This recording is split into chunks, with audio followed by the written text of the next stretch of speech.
ईसा से लगभग 500 वर्ष पहले श्रावस्ती में राजा प्रसेनजित राज्य करते थे। प्रजा में संपन्नता और खुशहाली थी।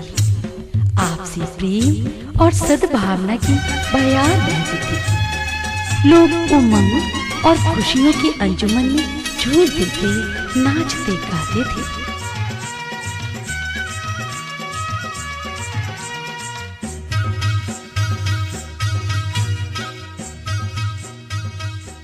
किंतु उनकी खुशियों को जैसे ग्रहण लग गया।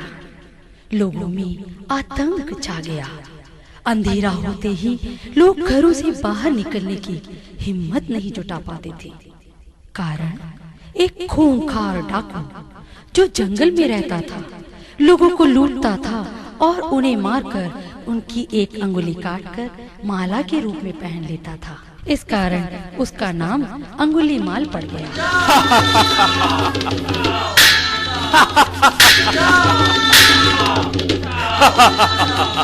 ऐसे समय पर राजा प्रसेनजित विचलित हो जाते हैं और इस समस्या का निदान ढूंढने निकल पड़ते हैं।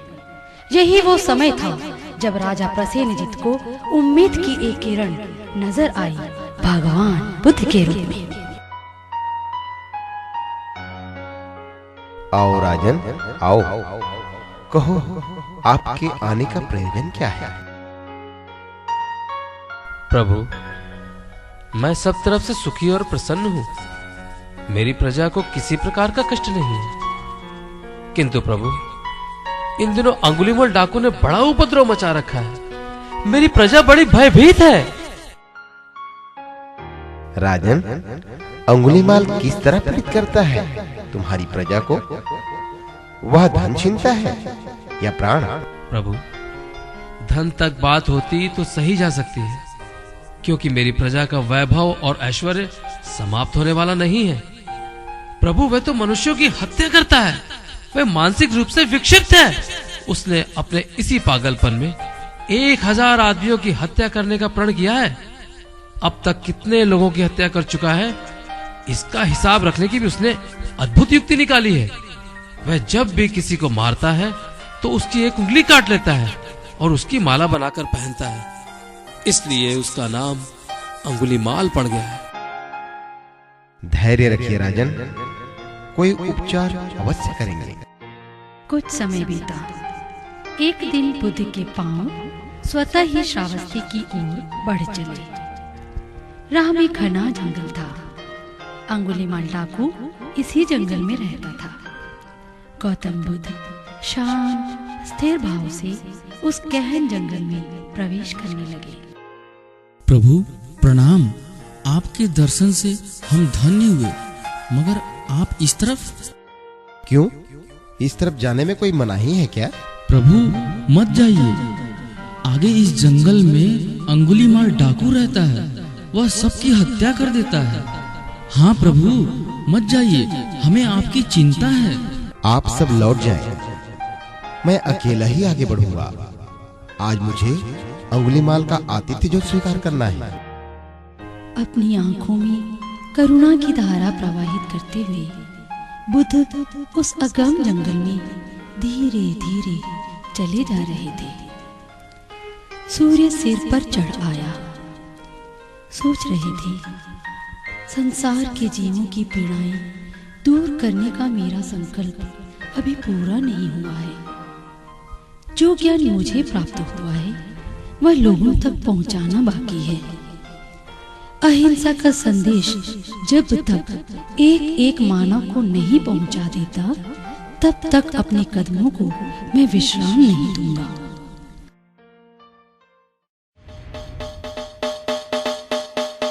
ठहर जा, सावधान। कौन है जो जंगल में चला आ रहा है? मैं कहता हूं ठहर जा। लो भाई, मैं तो ठहर गया। अब बता, तू कब ठहरेगा? ऐ सन्यासी, ठहर का क्या मतलब?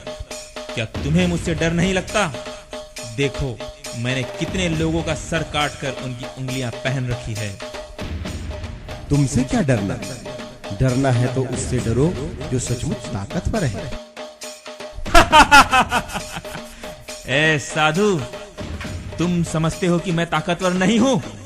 मैं तो एक बार में 10-10 लोगों के सिर काट सकता हूं। यदि तुम सचमुच ताकतवर हो तो जाओ उस पेड़ से 10 पत्ते तोड़ लाओ। कहो तो मैं एक बार में पेड़ ही उखाड़ लाऊं? नहीं नहीं, पेड़ उखाड़ने की जरूरत नहीं है। यदि तुम वास्तव में ताकतवर हो तो जाओ पेड़ के 10 पत्तियां तोड़कर लाओ।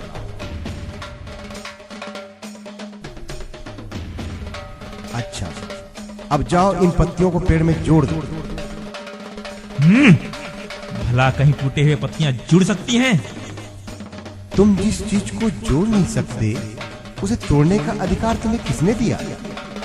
एक आदमी का सिर जोड़ नहीं सकते तो उसे काटने में क्या बहादुरी है? जीवन में जन्म से मृत्यु तक दुख ही दुख है। सर्वम दुखम। हमारा कर्तव्य तो यह होना चाहिए कि उन दुखों से छुटकारा पाएं और दूसरों को भी दुख से मुक्त करें। और एक तो है जो क्रूरता और निर्दयता का सहारा लेकर स्वयं के साथ साथ दूसरों को भी पीड़ा पहुंचा रहा है। क्यों सबको दुख दे रहा है? क्यों सबके दुखों को बढ़ा रहा है? तू इस बुरे काम को कब छोड़ेगा? भला तू कब ठहरेगा? पहली बार अंगुलीमाल ने महसूस किया कि बिना शस्त्र के भी आदमी कितना शक्तिशाली हो सकता है। उसे अपने पूर्व जीवन से घृणा हो गई। हे महात्मन, मुझे क्षमा करो, मेरी रक्षा करो, मुझे इस जीवन का सही मार्ग दिखाइए। मैं पापी हूं, मुझे राह दिखाई नहीं दे रही। मेरी रक्षा करें प्रभु, मेरी रक्षा करें। बुद्धं शरणं गच्छामि, धम्मं शरणं गच्छामि, संघं। मंत्र तो आज भी गूंज रहा है। वह अंगुलीमाल तो सुधर गया, पर आज का अंगुलीमाल कब सुधरेगा? न वह कटार अपने हाथों से फेंकता है, न वह उंगलियों की माला तोड़ता है। उल्टे हथियारों के बाजार लग रहे हैं और उंगलियों की ही नहीं, नरमुंडों की मालाएं पहनी जा रही हैं। कश्मीर से कन्याकुमारी तक यही हाल है। कहीं निरीह मनुष्यों की हत्या कर दी जाती है तो कहीं नक्सलवाद के नाम पर मौत का तांडव खेला जा रहा है। अपने देश की ही क्यों, पूरे विश्व की ही यही स्थिति है। लगता है आतंकवाद और नक्सलवाद का भस्मासुर सारी दुनिया को भस्म करके छोड़ेगा। और तो और लोग एक दूसरे को व्यंग्य बाणों द्वारा आहत करने से भी नहीं चूकते। सोच प्रदूषित हो चुकी है। कौन बचाएगा, कौन बचाएगा मानवता को? कौन रक्षा करेगा मानवीय मूल्यों की?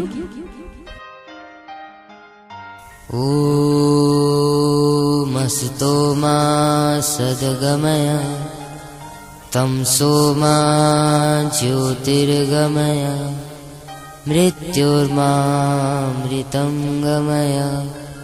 ओम शांति शांति शांति।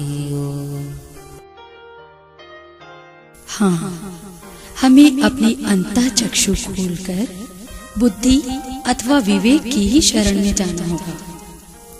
विवेक सम्मत धर्म अर्थात धारणा से ही कल्याण का मार्ग प्रशस्त होगा। हमें अपनी सोच बदलनी होगी।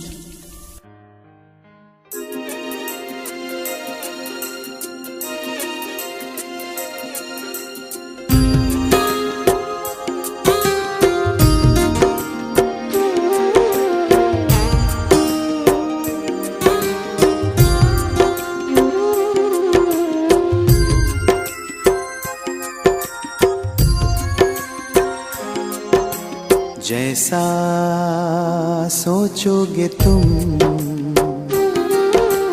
वैसा बन जाओगे। जैसा कर्म कर्म होगा, वैसा फल पाओगे। श्रेष्ठ कर्म का आधार है खुद का कर लो दर्शन, यही जीवन का सार है, यही जीवन का सार है। जैसा सोचोगे तुम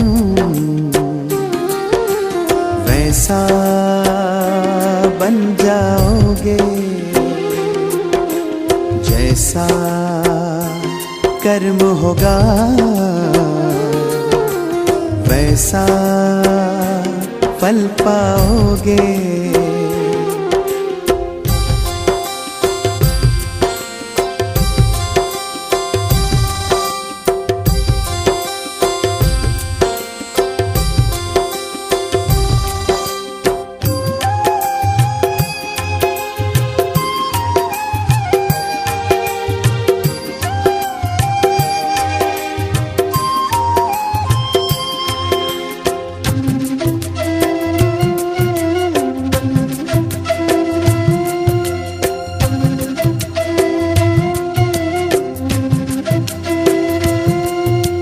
मन में हो शुभ संकल्प तो जीवन में फिर दुख कैसा, जब अंतर में शुभ भावना तो दिल में सुख सावन जैसा।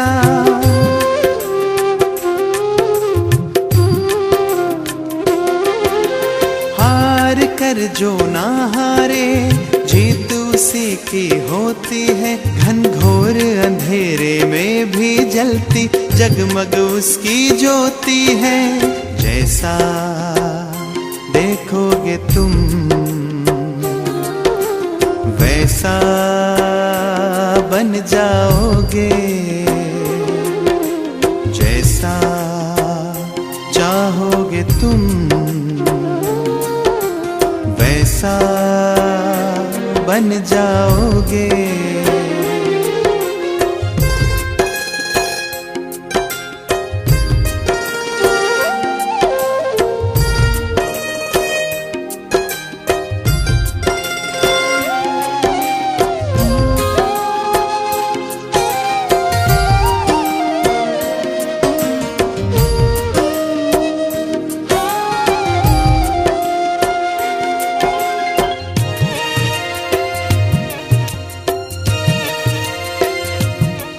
ये सूरज है तो है किरण, बादल है तो है पवन, प्राण है तो है तन मन, सात सुरों में है सरगम। जो धरती है तो है सागर, जल थल है तो है जीवन, जीवन है तो है भगवन। भगवान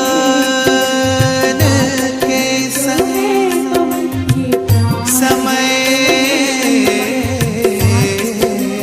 करो सफल, जैसा कर्म करोगे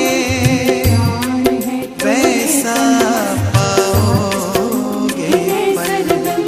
जैसा सोचोगे तुम वैसा बन जाओगे, जैसा कर्म होगा वैसा फल पाओगे। श्रेष्ठ कर्म का आधार है खुद का कर लो दर्शन, यही जीवन का सार है, यही जीवन का सार है। जैसा सोचोगे तुम वैसा बन जाओगे, जैसा कर्म होगा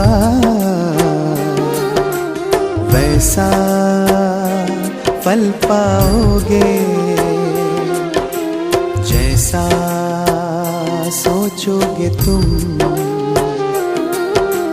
वैसा बन जाओगे, जैसा कर्म होगा वैसा फल पाओगे।